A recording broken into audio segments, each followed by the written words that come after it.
mke wangu.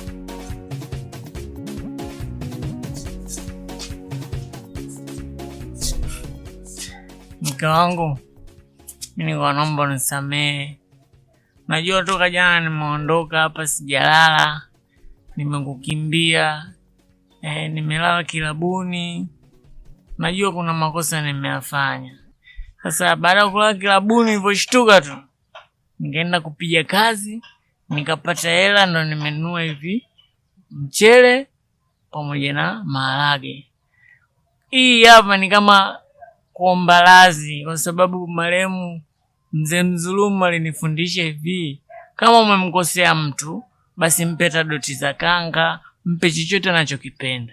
Kwa mimi nimeona mke wangu unapenda boba maharage, nikaona nikununulie nikuletee ili ikiwa kama msamaha kwangu. Naomba nisamehe sana. Kwa hiyo wewe unajifanya mjanja mwenyewe. Kwa sababu umeshajua udhaifu wangu, ukishakosea unapita mule ili niweze nikakusamehe, si ndio? Yaani kwa sababu umefanya tu kitu ambacho huwa nakipenda na umejua kosa lako na umejielezea vizuri, nimekusamehe. Ila leo umenikwaza sana.